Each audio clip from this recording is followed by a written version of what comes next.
కృపని వివరించుట నా బ్రతుకు చాలదయ్యా. నీ ప్రేమ వర్ణించుట నా వల్ల కాదయ్యా.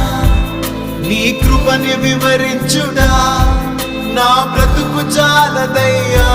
తండ్రి దేవా